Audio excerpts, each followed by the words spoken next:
There has been some discourse around Campaign 3, Episode 33 of Critical Role. Or at least that's what I'm told. I'm not on Twitter. Either way, what I've heard about it is that some folks are mad at Matt Mercer for creating an unwinnable encounter. But I was there, I watched live, and I think I disagree. But I only watched it once, and I haven't really thought about it too much, so I'm gonna go into some detail and break down this combat to see whether or not it was actually winnable. Let's set up the context of the encounter. The party is fighting a woman named Otohan Thule, who is connected to Imogen through her dreams and her connection to the moon Ruidus, which is apparently not just a moon, but might be like a god prison. We'll find out further down the road. The fight follows a chaotic escape from a mercenary compound after kidnapping their target. Who their target is and what they were doing there doesn't really matter right now. What matters is this exit was pretty chaotic. Not only that, it was already a pretty long adventuring day. It had been a while since the party had gotten a long rest, so a lot of them, especially fresh cut grass, were pretty low on their abilities. Laudna, Imogen, Fern, and Orem all end up in this crawler, this vehicle, and everyone else is running behind when Otohan Thule cuts them off, destroys the crawler, and initiates combat. But before we get into the actual fight, I want to talk about Otohan and her build. Otohan is a Psy warrior fighter with additional abilities from an item that look like they create similar effects to the Echo Knight. She also has legendary actions and legendary resistances. And based on observations made by myself and others during the fight, we know Otohan is at least a level 11 fighter. This is backed up by two pieces of evidence. One, she can attack 3 times with her action, and that is an ability that fighters get at level 11. Additionally, when she uses Psi-empowered strike, she was able to do up to 14 damage, which is only possible if her psionic strike damage is a D10 or higher. Psionic strike deals 1 psionic die plus the character's intelligence modifier, so there's no way to get 14 without at least rolling a 9 or a 10. And Psy Warrior's psionic die becomes a D10 at level 11. Now we know for sure that Otohan is not level 20 because she's attacking 3 times, not 4 times with her action. But we also didn't see any of the higher level Psy Warrior abilities or the higher level fighter ability. Granted, the higher level fighter stuff is mostly just more of the same stuff, and the higher level Psy Warrior stuff she didn't really have any opportunities to use. So we really have no way of telling how high a level she is, but we do know she's at least level 11.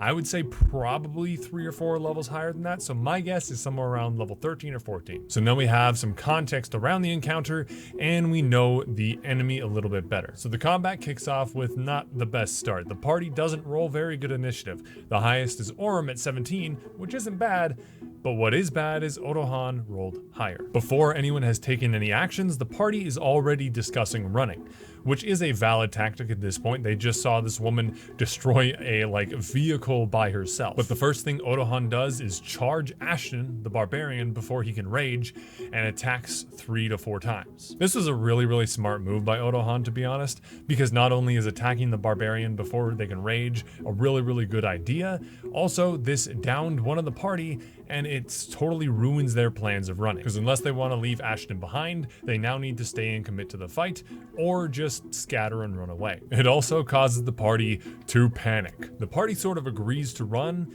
but at the same time, Orem and Chetney rush in and attack Otohan. The first round is largely a little bit of attacking, but mostly using some supporting abilities and running. At the top of round 2, Otohan attacks Orem and puts him unconscious. She leaves him alive and a little bit later knocks out Fern. The party tells Imogen to run. Fern and Ashton are healed a little bit, and mostly just more chaos ensues. In round 3, Otohan downs Laudna, and more fighting happens, but not really targeted at Otohan so much, but more at the echoes that she summoned around her. But the most significant thing that happens in round 3 is Imogen casts Fly on herself and flies up into the air and calls down to Otohan, begging for them to stop the fight. But at the top of round 4, the fight doesn't stop. Otohan is very focused on Imogen. She wants Imogen to let go of whatever power is inside of her, and she decides to pull an Emperor Palpatine move and start to kill Imogen's friends to bring her to the dark side. She attacks Chetney, but he stays up, but then moves on to attack Orem. Orem had been healed, so he's back up, but then when Otohan moves into attack, she hits him 3 times, the first one knocking him unconscious, and the second and third killing him. Imogen starts to unleash magic on Otohan, but it doesn't seem to be doing too much to her yet. In round 5, Otohan moves on to Fern, knocks her unconscious, and kills her too. She then moves on to Chetney, knocking him unconscious, and giving him 2 failed death saves. Otohan appeals to Imogen, trying to get her to let go of her power again, but Imogen just continues to attack her. Laudna, after rolling a nat 20 on her death save and coming back with 1 hit point, casts Wither and Bloom on Chetney and Otohan, healing Chetney and damaging Otohan. Otohan notices Laudna and realizes the connection between Imogen and Laudna. In round 6, Otohan attacks Laudna, knocking her unconscious and giving her 2 failed death saves.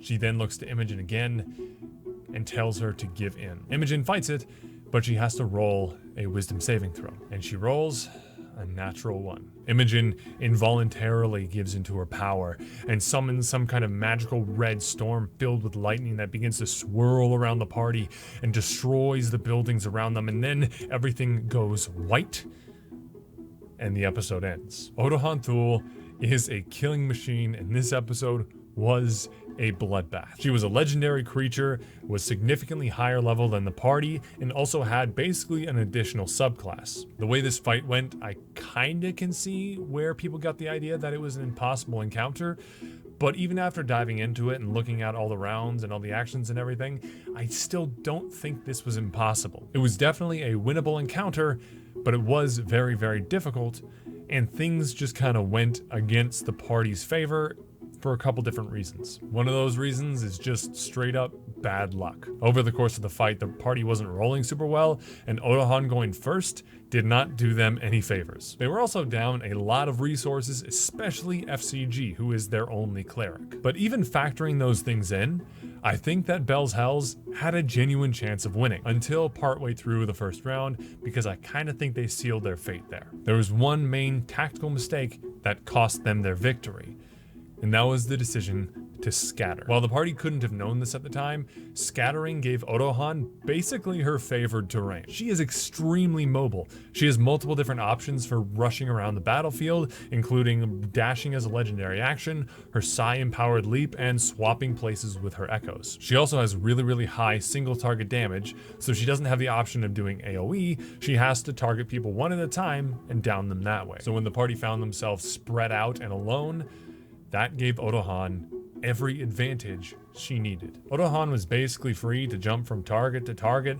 with little to no fear of the heavy-hitting martial characters ganging up on her and taking her down. Chetney, Ashton, and Orem all do a significant amount of damage, but when they have to spend their actions dashing around trying to catch up to her or attacking the echoes, they weren't really using their action economy to their full potential. And Laudna was acting a little bit like a healer in this fight.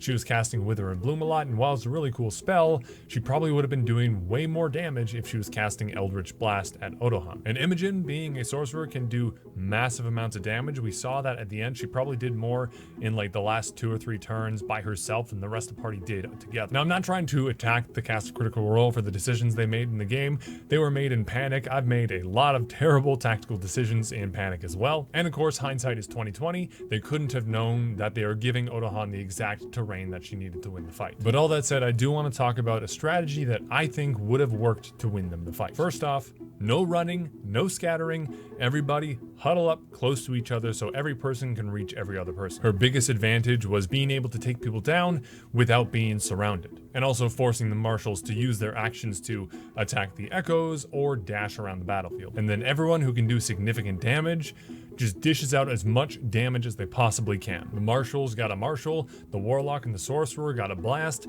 and that monkey needs to be throwing flaming poop. And the healers need to spend their actions and their spells, just keeping the damage dealers up and alive. With this strategy, Otohan is probably still going to down multiple people and possibly kill 1 or 2, but they would have done probably more than double, if not triple, the amount of damage they did in the fight. The Bell's Hells do a lot of damage. In this fight, where damage was sort of an afterthought, by my count, did more than 100 points. I don't think Ashton even landed a hit on her, and he hits hard. And maybe this strategy wouldn't have worked, but I think it had a much higher percentage chance to win them the fight. So overall, I do not think this fight was unwinnable. I do think it was very, very difficult, and I think Matt probably predicted that the party was going to lose this fight, but the Bell's Hells had a real chance of winning this fight. Personally, I don't believe that Matt Mercer would plan an impossible encounter. He's too good a DM to do that. You can learn a lot from watching him.